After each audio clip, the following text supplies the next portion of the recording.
فلسطین کے اوپر رونا چھوڑ دیجیے، کوئی ضرورت نہیں ہے رونے کی۔ فلسطین پر ماتم کرنے کی بھی کوئی ضرورت نہیں ہے۔ اگر رونا ہے تو اپنے آپ پر روئیں، ماتم کرنا ہے تو اپنے آپ کے اوپر کیجیے، کیونکہ آپ کے رونے سے کسی پر کوئی فرق نہیں پڑ رہا۔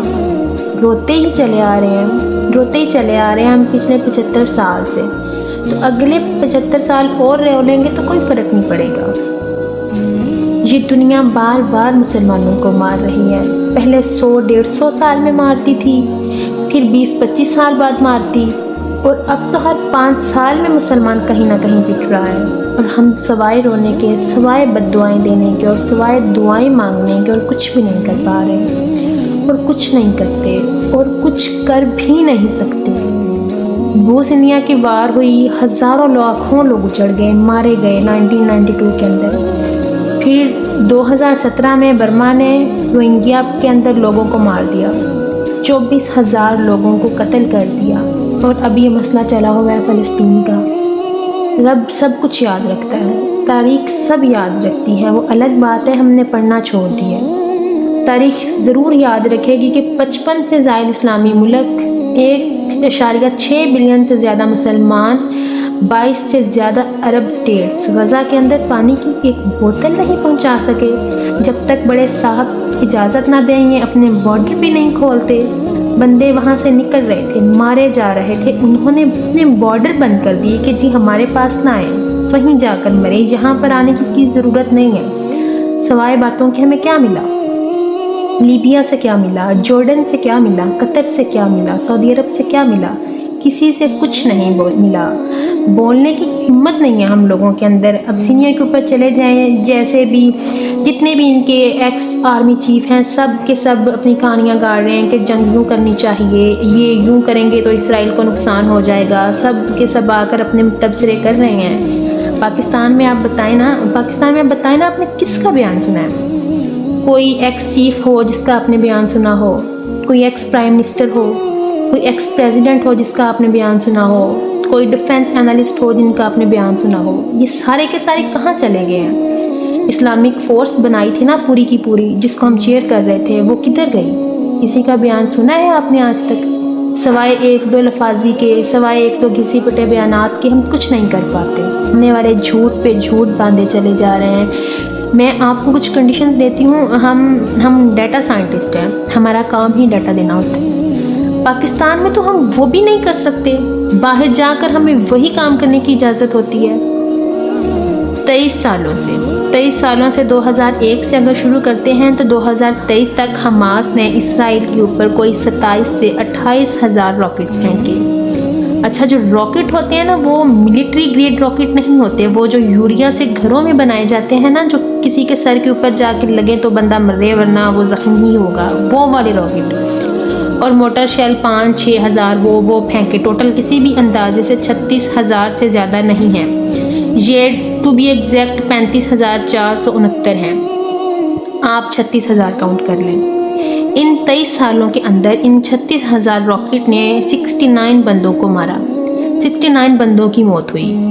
اچھا، ان 69 میں اسرائیلی اگر کاؤنٹ کرتے ہیں تو آپ دیکھ لیں، آن لائن تمام ڈاٹا لکھا ہوا ہے، 2 بکریاں مر گئیں وہ بھی لکھا ہے، 2 گائیں مر گئیں وہ بھی لکھا ہے، 2 بچے ہلاک ہو گئے وہ بھی لکھا ہے۔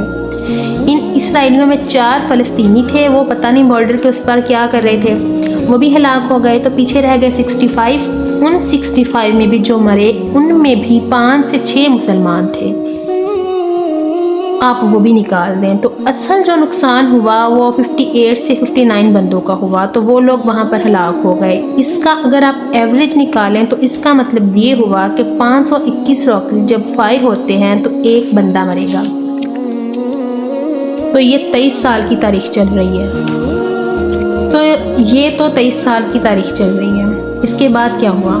اچانک وہ بولتے ہیں کہ جی حماس کا ایک راکٹ فائر ہوا اور غلطی سے گھوم پھر کے وہ واپس آ کے ایک ہاسپٹل پر گر گیا، اپنے ہی ایک ہاسپٹل پہ۔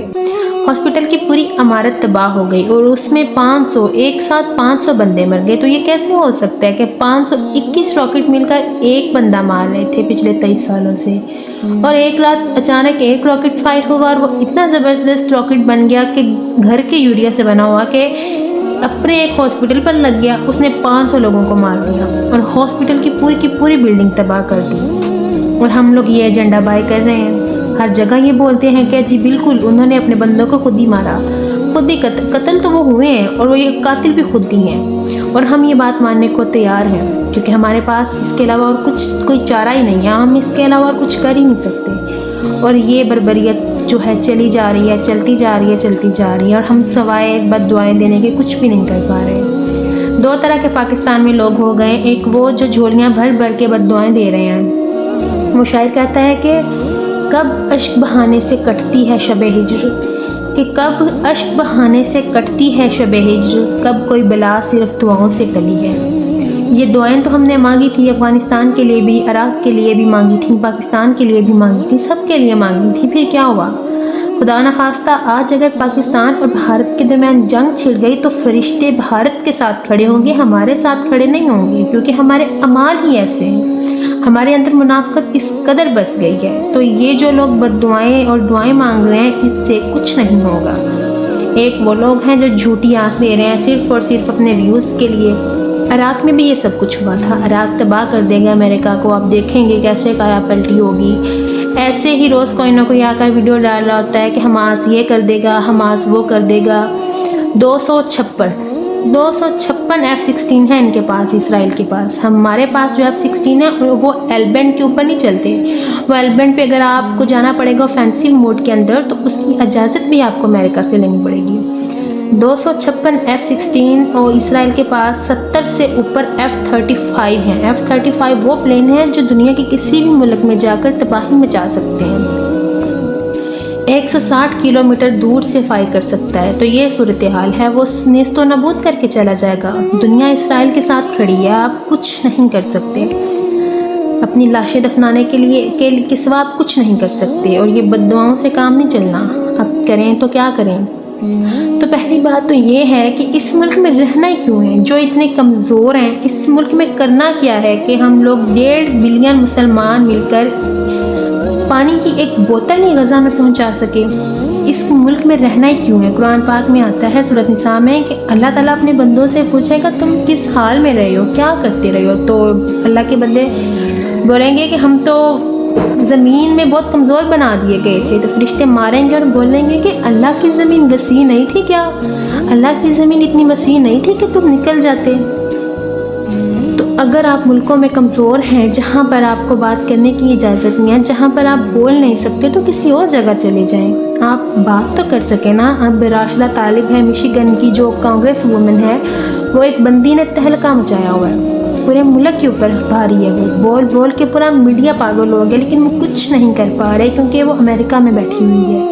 یہی راشدہ طالب اگر پاکستان میں بیٹھی ہوتی تو عافیہ صدیقی کی طرح آپ کے اپنے لوگ اسے گاڑی میں بھر کر بھیج دیتے کہ جی لے جائیں اسے بھی، اور بعد میں پھر ماتم کر کے ہماری بیٹی کو لے گئے، ایسا ہو گیا، ویسا ہو گیا، ظلم ہو گیا۔